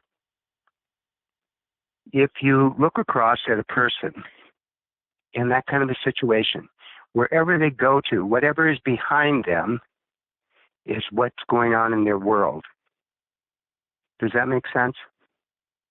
In other words, if you take and you draw a visionary frame around that person, everything that is around that, within that frame, is all about that person, even the people that are sitting directly in front of them. And you will have different things that will just jump at you, and you will know from across the room things about that person just by looking at it. So the universe to me is always talking. I feel that a lot of people don't pay attention as to what's going on. But if they start paying attention, they start watching, they're going to start picking things up. And as we move more towards the fifth dimension, I believe that more and more people are going to start feeling like they just saw something zip past them, either off to the corner of their eye or something like that. They felt like something moved. That's showing to me that they are definitely moving quicker towards that fifth dimension.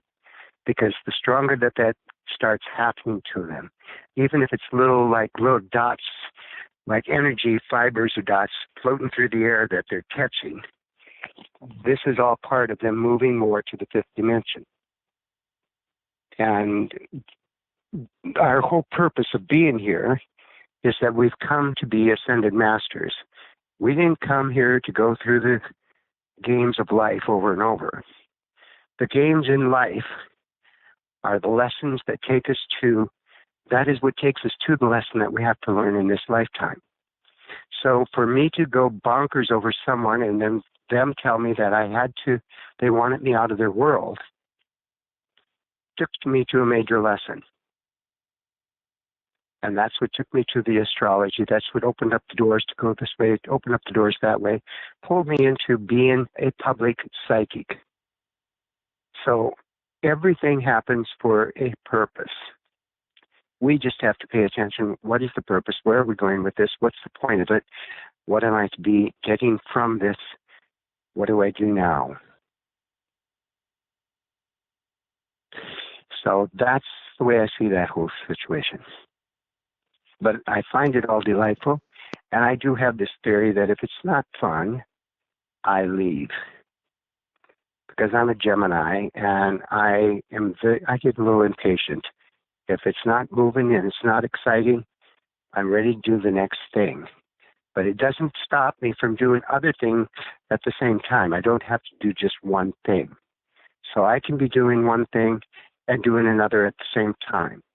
So in my lifetime, I've had where I was dancing, I was an X-ray tech, I was owning and showing cows, and they all were going on at the same time. And I put a lot of time into them all, and I started acting at that time as well. And I've continued to do different things on a regular basis. So I still show cows. I still love to dance. I'm not like I used to be. I'm not a ballet dancer to the nth degree like I was. I've tore my hamstring twice dancing, so I know what can happen. Today I decided I'm going to start doing martial arts. So, and that was because I met someone that was also a dancer who I hadn't seen in 10 years, and that's what he's doing. And it excited me because he's taken, once you've danced, you have the ability to isolate those muscles and take control of them and do things. And that's what martial arts is all about. So for a dancer, it's just second nature. And so I'm going to start those classes. because to me it's a better way of working and exercise for the body than going to a gym and running on a treadmill, which I do not like doing. But I do feel that it's important for a person to stay active and to stay young. And I'm already 67 years old. If I stop and I don't do anything and I don't exercise, I don't work these muscles, then what's going to happen is this little old man is going to creep into my body, and I will start to become a little more feeble and not be able to do different things, and I'm not ready to go there. I think it's important to keep that little old man out of your world and to keep yourself going, be active. When you're proactive in doing things, you don't have to go through the medical conditions that other people go through. So that's my point of view on that. So is there anything else that you would like to ask me? Or are we... No. We're okay. Still have a few things to talk about here. Numerology. I follow numerology very, very closely, and so many different numbers to memorize and so many things to take into account. I mean, you got the whole universal number thing, but then you have personal number thing when it talks about what you should be doing during specific months. Like this month is universally this number, but personally it's this number, and try to combine it all with each thing. I mean, when it comes to like the significance of each number, there could be I do have a document that I downloaded from numerologist.com called Basic Meanings of Numbers. But again, the keyword there is basic. There's so many other things. I mean, certain other like there are some numbers maybe it depends for different people, but there are some numbers that seems like universally, like when it comes to breathing. 9 deep breaths seems to be the magic number of deep breaths that everybody can take in order to feel better. No more, no less, 9. And, well, the key word there is because, I guess 9 is the number of completion. That's the key word.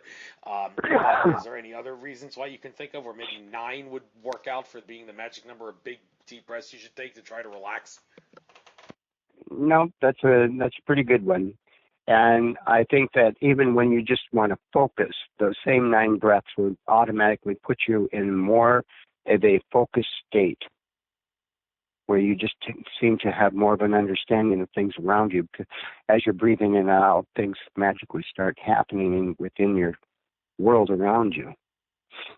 In numerology, as far as my name has all 9 numbers, which isn't something that happened. Normally someone's missing a number somewhere.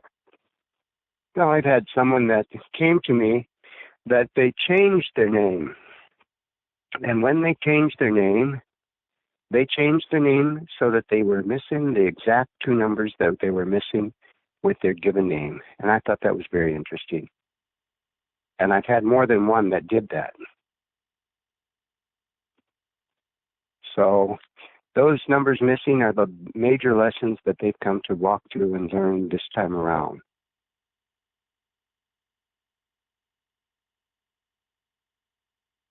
So now I guess they're called the master numbers. The certain numbers like 11, 22, 33. Why? And I don't know 44, but why is it like 33? Maybe the last of the master numbers. Why can't you just keep going? Is there a reason why it stops at like 33 or in that regard, like divisible by 11?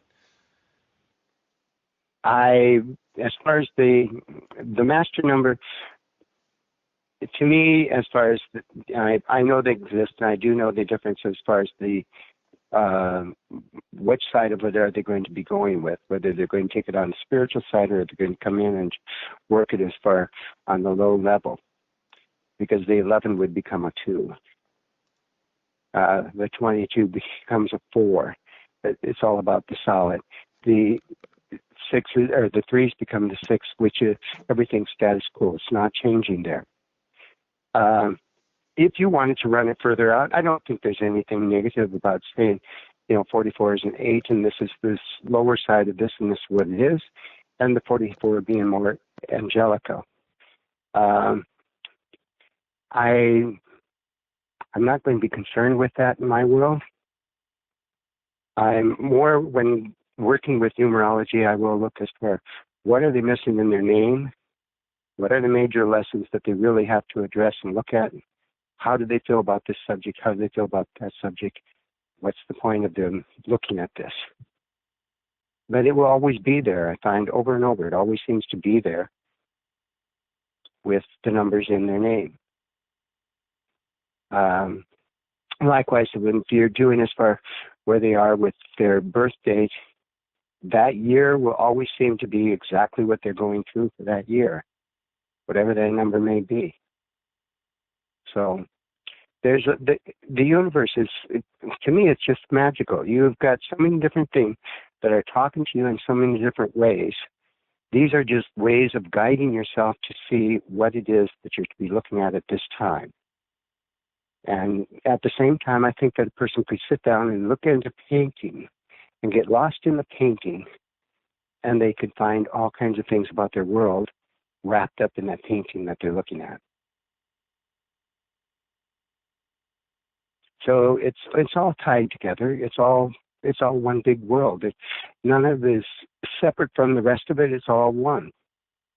And that's how I feel about people. I think that people are all one. People literally are nothing more than the expression of the next person. I don't care whether they're black, red, blue, green, whatever they may be as far for that day. They're all one. And they always come for whatever reason.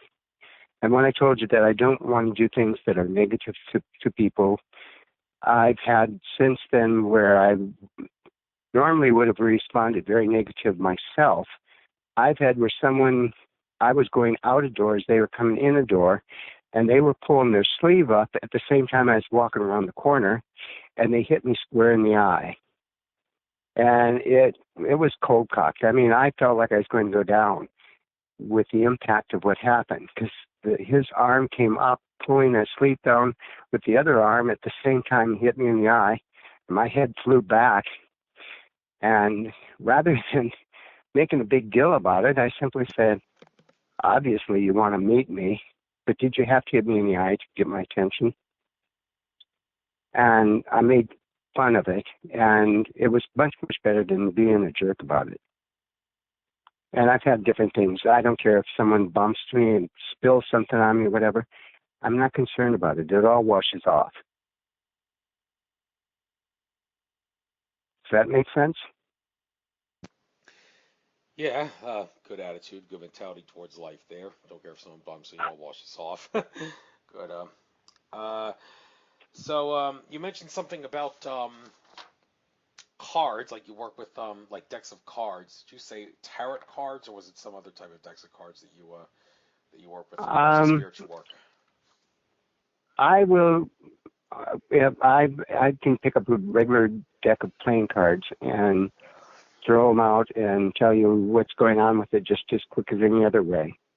I can look at a person's palm, and things will just pop, and I'll have an understanding about this going on, that going on. I can just, by looking at their palm, things start coming out as far what they've been through. And when I've gone there, I've had people where I hit it so exactly that they will be sobbing until I bring it out of it.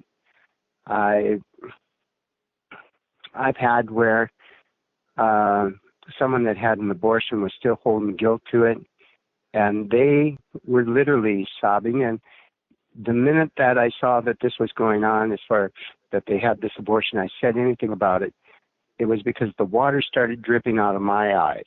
And I wasn't crying. The waters just started dripping out of my eyes. And I know that they've got all this emotion locked up in them. And when I said it, they just burst into tears. The water continued to drip out of my eyes until I could talk them through that they really didn't do anything wrong, that everything was for a purpose beyond what they thought it was, and they had to just look at it that way. And I've had where someone lost a child and they felt that it was their guilt that it happened and everything else, including my sister. And her child that she lost when he was 18 months old, she carried guilt that she was responsible for it. Why she carried it, I don't know, but she did. And I said, he's already back here. I said, you just have to look at your grandson right here. And I told her which one. And she goes, oh my God, that's kind of funny you'd say that. Because he would not call us grandpa and grandma. He always called us mom and dad. I said, yeah, because he's Billy Joe reincarnated. And I said, look at how Bill treats him different than what he treats all the other grandkids. I said, when he asks for something, he gets it. The other kids don't get that. And I said, it's because he was the baby of the family. And he knows he can work it. And she could see it just as clear as could be. She got rid of the depression that she was going through for all these years. Because here he was, right there beside her now. The same thing happened with my mother. My mother lost as far as a child at birth. And my daughter is that same child reborn. And when my daughter came about where she could actually sit and talk with my mother,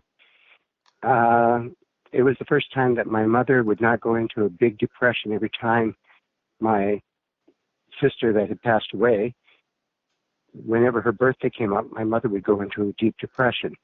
After my daughter was born and those two were spending time together, she never ever had that again. And she had lots of other grandkids. I think she had 13 or 14 total. But Asha was a different space for her to go with.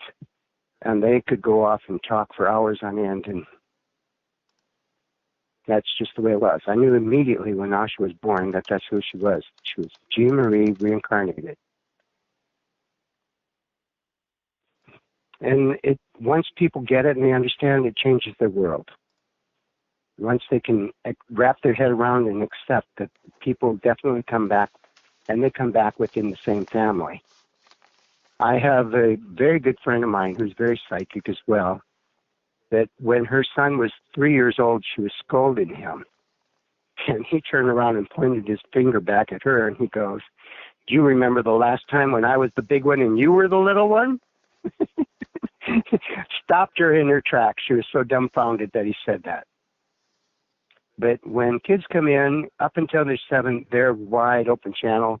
And if people learn to treat them like people and learn from them what they can learn between 1 to 7 from that child, when that child starts talking, is going to be off the hook because they see what others don't see. They hear what other people don't hear, and they respond accordingly. And they do it with such innocence because they don't know anything different until people start saying, no, you don't do that. No, you can't hear that. You don't see those people. They don't exist. That's all imagination.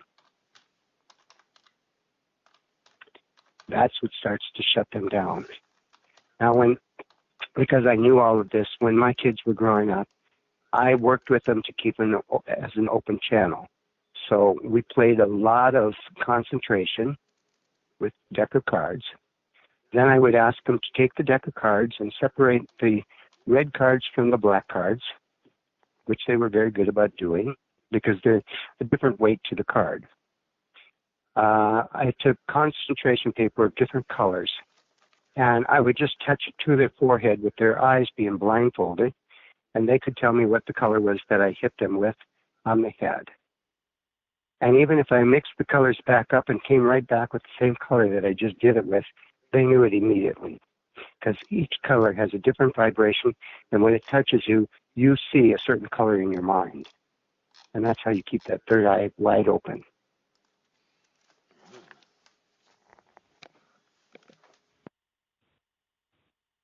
So my kids are both wide open channels here today.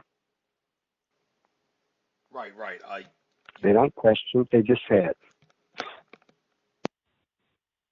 Yeah, you said keep that third eye open. You really big on the third eye? Seems like this always makes a great radio conversation. Whether or not the third eye is is worth obsessing about. I love picking on George Kavasilis for this. I have the utmost respect for the guy, but he always causes a brouhaha when he talks about this, like saying the third eye. Don't obsess about it, because that's where that's in the head, and the powers that be want control of our minds. So you're letting them control your third eye if you obsess about it. So it's better to just go with the heart all the time. I think he's missing out on a lot of fun by going with the heart all the time. But hey, what do you think? I think that it's all part of. I think that the heart is a big part of it. I think that a key factor as far as showing the love, and I truly believe that the strongest word in any language is the word love. And I feel that Emoto showed that with working with water and what he's done. But with keeping the third eye open, I think the more that you can be aware and see things that are happening that other people aren't aware of is an important factor. Because when you start seeing what other people don't see, you hear what other people don't hear, you have a knowingness about the universe that others don't get, you will make your decisions accordingly, and you'll probably be more accurate in what you're doing. And that is what makes life move freely for some people, and other people are struggling with the same things over and over. I don't believe in using fluoride for any reason. I think it's nothing but a hype and a pile of crap that fluoride does things for your teeth. What it does is it actually puts a shell around the pituitary so it doesn't function, and you have to break that out of there. So if you are eating seaweed, shrimp, or drinking distilled water, all three of those will help to keep that shell from building up around that pituitary so you can actually be functioning with the third eye on a regular basis. And I encourage people all the time to do those things. You can do all three of them. You can do just one of them, whatever it is that gets your fancy, but I know it will help as far as getting it out. Now, there's also a thing called zeolite. And zeolite is a whole different thing as far as it comes out of a clay. And what it does is it pulls the things out of your body as far as the heavy metals. Right now, because of all the chemtrails and what they've been doing, there are nanotechnology that are put into those chemtrails that are being put into your body. And even if it's from organic food, where they spray it, it gets on it, it comes to you, you're taking them in. So the zeolite is the ability to take that nanotechnology out of your body so they don't have control of you. Because they can send energy waves that will make you respond accordingly if you've got all the nanotechnologies in your body, these little nano going on. They can make your body, make your function the way they want you to function because of the vibration. And a lot of these things that have been done, let's go with the programming that has been done for people. Like Sirhan Sirhan claims he didn't even know that he shot the gun to kill Robert Kennedy, or that he even had it. He doesn't even know that he wrote down he would kill Robert Kennedy over and over and over because he had been programmed. And this kind of thing is happening with a lot of these shootings.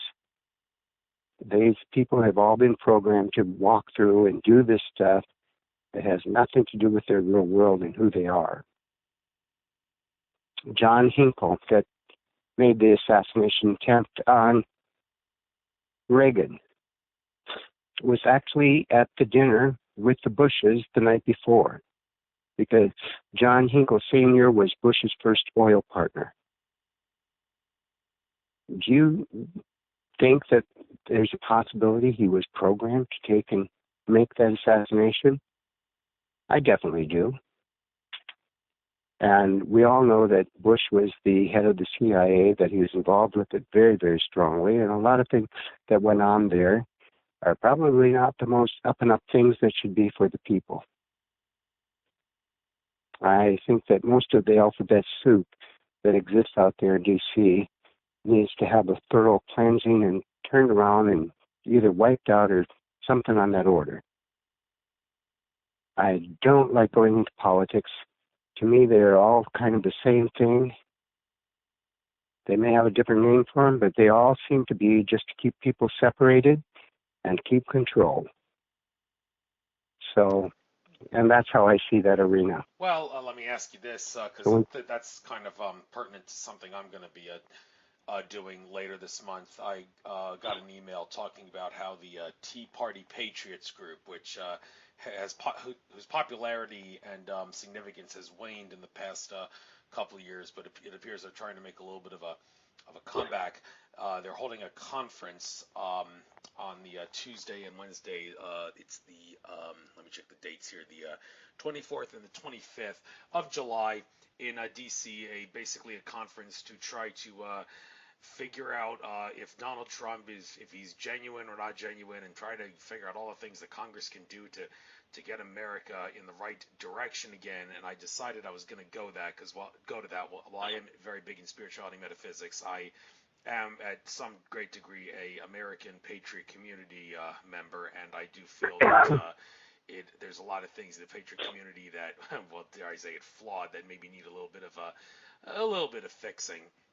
And, well, I mean, the Tea Party, calling themselves a Tea Party, do they realize that the Boston Tea Party was actually a criminal act done by Freemasons and not a revolt against tyranny, as the mythologists in the American Revolution tell us? Well, that's kind of beside the point. The point is, certain groups in politics, like, they really do stand for freedom and liberty and justice, and that's just like how a lot of people in spirituality stand for freedom and love. And well, of course, a lot of people in the Patriot community aren't very metaphysical, but at a down-to-earth level, they still care about love and freedom. And I think it's in my best interest to go to that conference and make a statement. But do you think maybe these people, these Patriot community members, like Mark Passio, the former Church of Satan member turned whistleblower, said that he when he talks about politics, he says the people on the left, they call them the left, they want the government to be their provider, their mommy, and the people on the right, I mean, they want the government to be their protector, their daddy. I mean, considering that a government was created to exert by any force to protect the rights and property of everyone under the auspices of that government, I guess you can make the case that it would make more sense to want to be someone on the right, because they're more in line with the protection aspect of government. I mean, you don't want the government providing for you, because then you're asking the government to step out of its authority and do a lot of other things. You want to be able to provide for yourself, but protect yourself too. But he also said the constitutionalists, and this, I guess, is where the Patriot Community Group comes in. They're not quite there yet. He says they're getting there. They're all about freedom and all, but they're not quite there yet. They still have flaws, and maybe I feel an obligation to help people recognize those flaws. And at this event I'm going to, although am I going to be a good fit? I mean, I once got kicked out of a Patriot community group called the Resistance United when they felt I wasn't really a good fit, because I was willing to talk about extraterrestrial cover-ups, and they wanted to be of a Christian religious nature, but I'm not a Christian. I'm a spiritual but not religious metaphysicist, and they thought I don't really belong, and so they just kicked me out without telling me, and that kind of hurt. But well, first off, when people come at me with their beliefs and they start saying, well, I'm a Christian, I like to always say, and what is that? And they go, well, I believe in Christ. And I say, who's that? Oh, it's Jesus Christ. I said, okay, if you're saying it's Jesus Christ, why did the word Christ come about 150 years after Jesus was supposedly here on earth? They have no comment. In the Bible, it doesn't call Jesus when he's born. It said he should be Emmanuel. It doesn't say Jesus. So if there's all these different things that contradict all of that right from the start, people have to look, where does this come from? Where does it come from? What's it about? The word Christ, to start with, is oil. And that's where that comes from. So if they're saying it's the anointed one, then we should say it that way, instead of saying it's this or it's that or whatever. They're so wrapped up in what they think is what is real, they don't really get a true picture. If we go back to 2015, the Pope came to America. John Boehner stepped down as Speaker of the House. Why? Because he was a lawyer and he wasn't able to be the Speaker of the House according to constitutional law, because that's when we flipped from being under the United States of America Corporation, Inc. no longer existed. They had until December of last year to get it together and come back in. That didn't happen, so they're done. The Federal Reserve had until May 9th to get it together and come back in. They're done. The Federal Reserve, they're holding the name and holding it only in name form. It is now the United States Treasury that is running things. We are going back onto a gold standard. And Trump is nothing more than just a show to keep everyone entertained until everything is set up so that we are back under constitutional law. And that's all being formed and taken care of as we're speaking right now. I don't believe it's that far away where it's all going to be announced as far as what's been going on, and it will wake people up so that they can see what's been happening.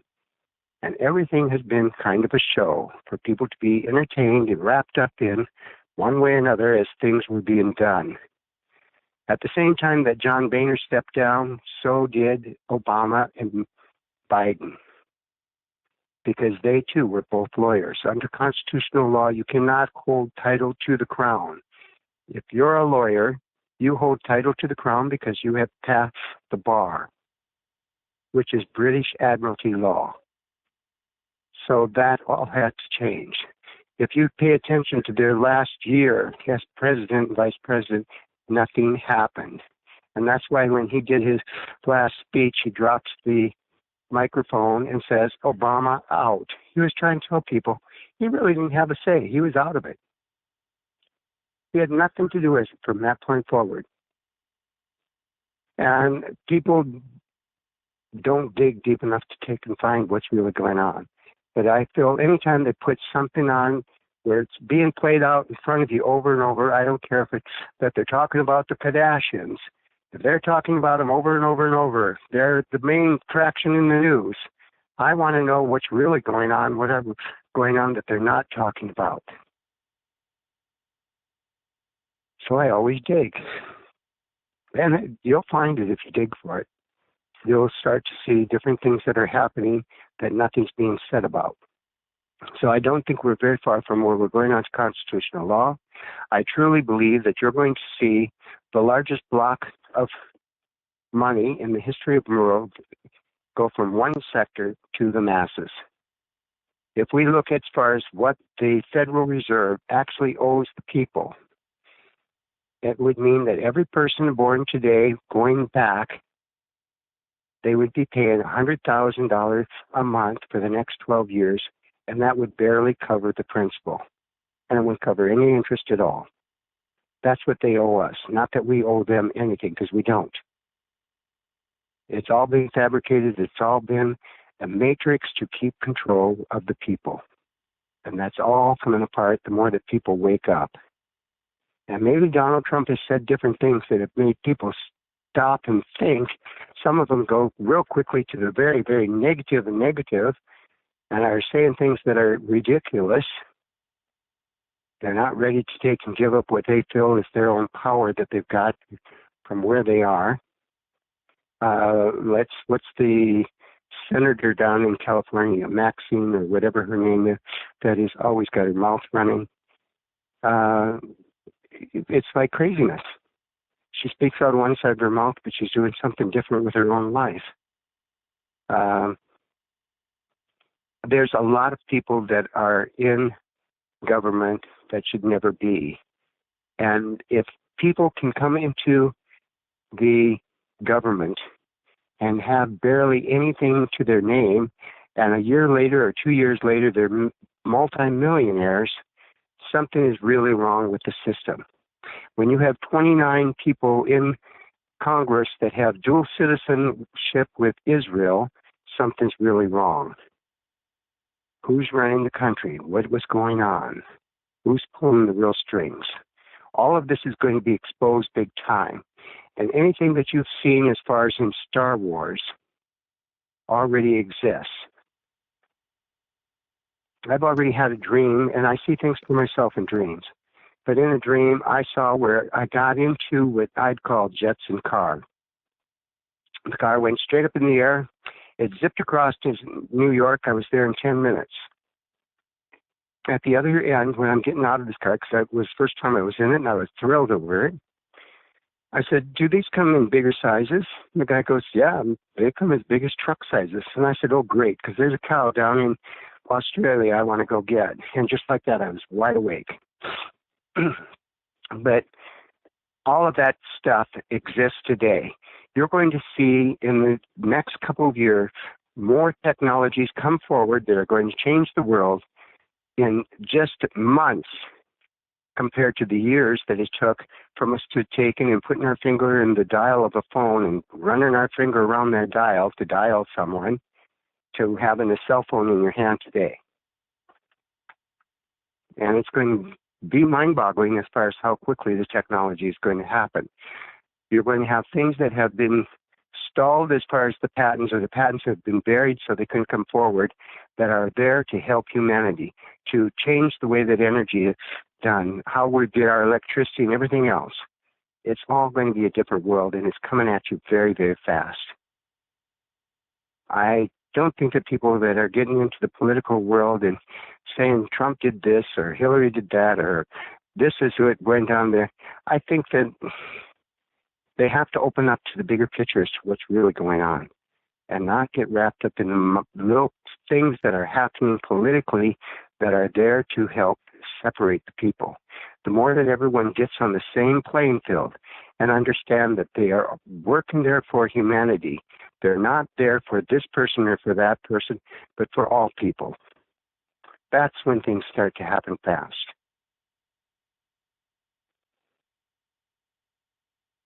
Does that all make sense to me? Definitely. Well, it does to me anyway. I hope it does to people. And it does to me too. Well, with that being said, I'm glad you. I might as well wrap it up on that note because we already reached the 2-hour mark, and again, people have lousy attention spans. So, I think it may be best to cut this off. So why don't you ride us off into the sunset? Quickly get out your contact info if you want to do that. Any way that people can reach you, and what your maybe your TV programs you're planning on and working on in the near future, just so people can maybe get a taste of that if they want to. So finish up with that, please. Tomorrow I will be on a radio show called Jupiter Rising, KKNW, which is 1150 AM, the 1150 AM channel. And I also can be reached as far, my personal phone is 206-769-4924. And they can text me or call me. They could also email me as far as roastingdoug@gmail. Oh, I don't want to go there. I'll leave it just with my phone number. That's fine. They can work with the phone. Because I don't go to emails as much as I do my phone. It's better that if they want to get a hold of me, contact me by phone number. 206-769-4924. And it's been delightful to be on your show, and I thank you for bringing me on. And I thank you, and again, thank Stephanie Gerard for recommending you. Definitely a guest worth having. I'll make sure I upload this to YouTube before I go off to the Washington State for James Gilliland ECETI conference. I'll be going there, and you mentioned the whole thing about the global currency reset. He's one of the people that's been talking about that a lot and driving people nuts in a sense, with everybody saying, when's this going to happen? Well, maybe somebody's going to bring it to his attention, and he'll have some more direct answers other than saying, well, maybe next Tuesday, as the running gag has turned out to be with global currency Well, reset. it's definitely feeling very, very close. Yes. I've never felt the energy so high on it as what it is right now. Okay. Well, and I do feel that that's going to happen without any question about it. Okay. So I hope it does, because I'm buying gold and silver. Don't want it to go to waste. Okay, so for that yeah, said, you want to say something to finish up? Nope, that's good. All right. Great being on your show. Great having you. Take care now. Bye-bye.